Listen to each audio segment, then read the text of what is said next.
Okay, this video is going to show how I do QoS tuning. I'm using an UMA device here for phone calls, and that means, well, I actually have two UMA devices, and I have one internet connection from a Motorola SB6120 DOCSIS 3 modem from Cox. And what that all means is, yeah, we can do basic speed tests, but what we really want is when we're hooked up, not like this picture recommends, but instead we're hooked up to the cable modem. In my case, goes to my Cisco E4200 router, which then goes to two UMAs. So because of that, I can't quite follow these directions. What I can do is hook up my laptop to the UMA, go into this menu that it tells me, and hit 0 to disable upstream internet speed. I don't want QoS running in the UMA because it doesn't need to run in the UMA. I'm going to have QoS on my Linksys router instead, Linksys E4200 Cisco router. So then, before I go any further, I want to back up my configuration, save where my router is at before I make any changes, so I can restore if I have to. And now I'm going to go into QoS and turn off the tuning I had already done in the past.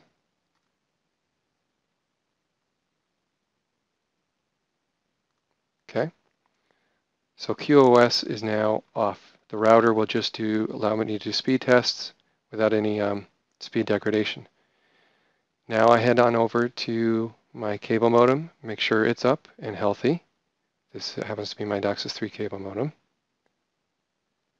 And signal strength and all is fine, although I have a little bit of homework to do to see if those numbers are actually good. I actually changed my plans recently. The next thing would be if you have an internet provider like Cox who offers their own speed check, it's best if you can use their tool. You'll get the most accurate numbers because you're using your own internet provider. I'm paying for the Cox Ultimate package, which download speeds are up to 50. And I'm actually exceeding that at the moment, so that's good news.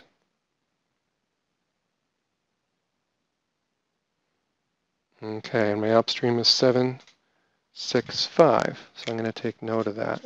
So that's my speed. I'm going to do a second test to see if I get consistent results.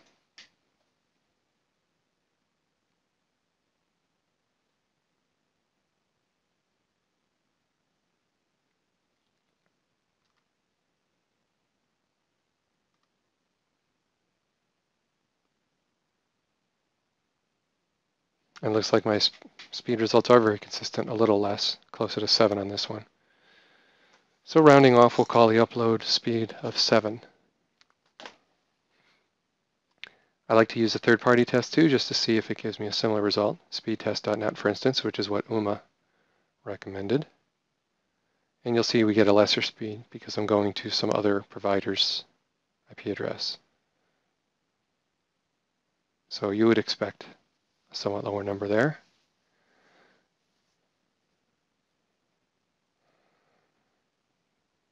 Interesting that the upstream is actually looking a little better there. So I'm somewhere between 7 and 8 for my real upload stream speed. This is the middle of the day, 1:45 p.m. Eastern Time. Let me show the packages, for instance. So these are the packages, and the download speed is up to 50, a little bit of power boost, 55. So yeah, I'm getting what I'm paying for and then some. I'm getting a little beyond this expected speed. And then upstream is expected at 8, and I'm getting close to that.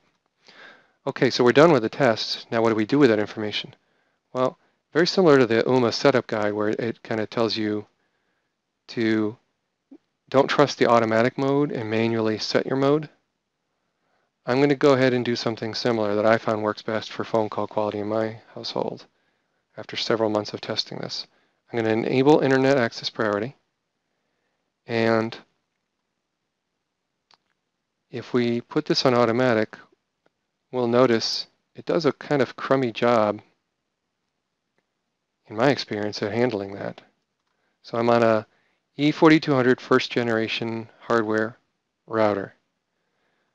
I now have QoS set to automatic upstream bandwidth. Watch what these same tests give me for results on upstream. So we've told the Cisco to do its own upstream measurement, and we'll see if we can trust it for, regulating my upstream bandwidth. So here we are on a browser, and the idea is to have this browser not affect phone call quality. And yeah, I won't affect phone call quality, but I'm really killing my upload results way more than needed, which is pretty obvious from that test right there. So what I do to fix that is I go to manual mode. Whoops, sorry. Manual mode. And what I find is if I go to the lowest number of results I got a 7.45 to 5. Let's go with 7, rounding off to the nearest megabits. And you'll also see I gave some devices, like a gaming machine, just all Ethernet traffic from it, high. Umatello is also high. And then Skype application, also high. Everything else medium, and then default. Now we click apply. Whoops. So we've made those settings changes. We now have 7 meg for upload. And now let's see what happens.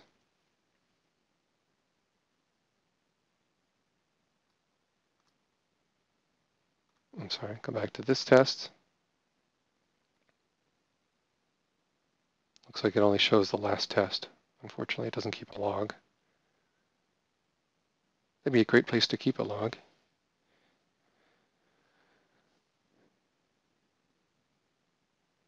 All right, so now I'm getting much more reasonable upload speeds. And I've got a little elbow room, meaning it's only showing 4.7.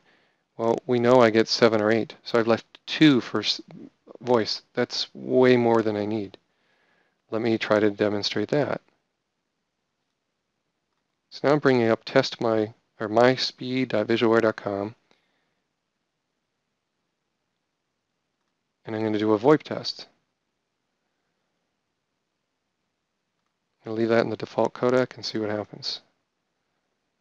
I'm not remembering which codec I'm supposed to use for UMA or Vonage at the moment.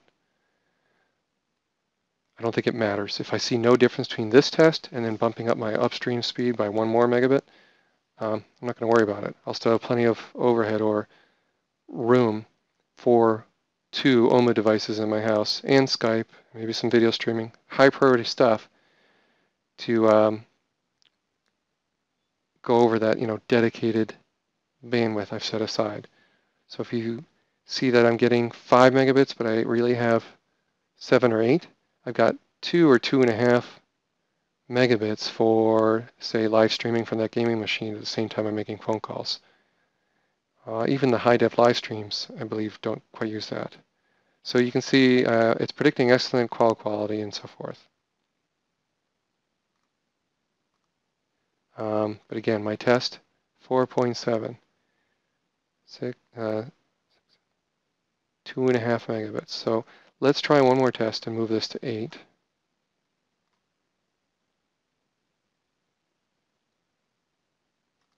Save the settings. Notice I don't have to reboot this router, which is nice. It makes those changes on the fly reliably, in my experience.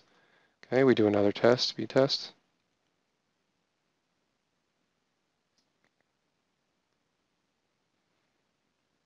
And we're expecting, instead of 4.8, roughly 5, we're expecting more like 6 for upstream.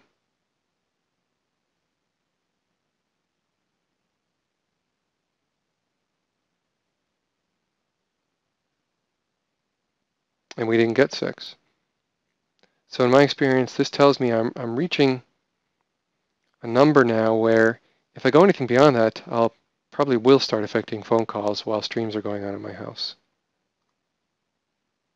Let's just go ahead and do this test again. So whatever these green numbers are, 4.2, I'll just memorize that number. And test again. And see what we get.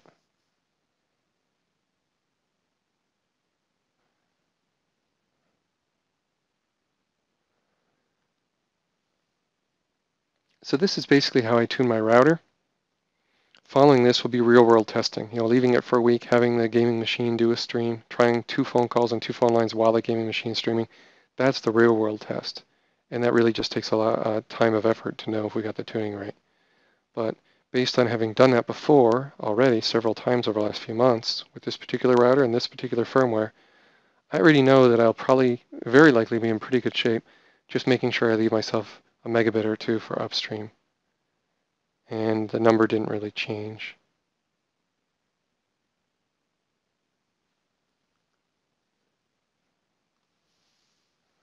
Okay, so we're getting about 5 for upload now. So with this configured to 8, strangely, we're getting 5. So we turn off, or excuse me, if we turn off QoS entirely and do another test, it's now 20 minutes later. What if our congested internet's just having varying upstream speeds that have nothing to do with my QoS testing? So this will help me figure that out.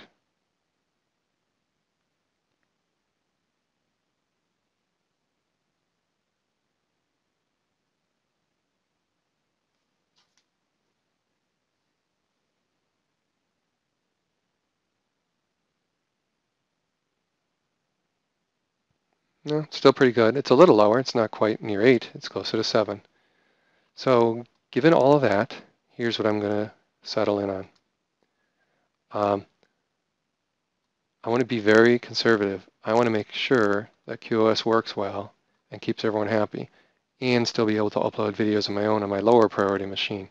So I'm going to go with a compromise number of 7. Save my settings. And this gives me an upstream of something around 5, knowing I have plenty of headroom for lots of other upstream activities going on in my house at the same time. Go ahead and do another test. So QoS is in place. We expect around 60 down. We expect around 5 up. And we're good to go with 2 UMA devices and 1080p streaming from a gaming machine, all while on the phone.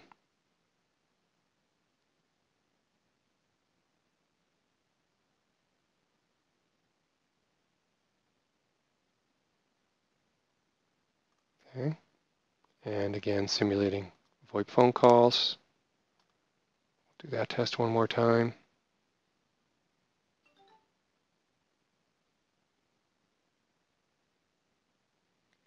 My final step after this last test will be to save my router config, and that's it. I could reboot my router, could reboot my DOCSIS 3 cable modem. Haven't found that to be very necessary. You'll see I have an article about that on my site that for months now I've found quite a bit of stability with this combination at these particular listed firmware levels. So the E4200 version 1 hardware at this firmware level and the DOCSIS 6120, which is affordable, well under 100 at this firmware. The thing to note there would be that here, let's check the firmware. Under Help, right there is my firmware level.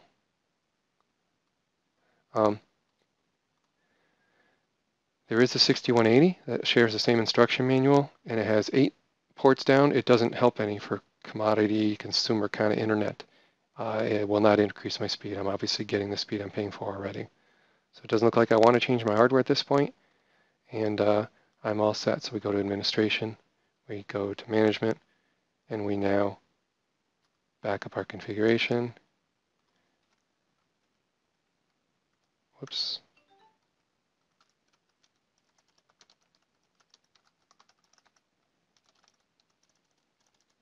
Something like that. And that's it.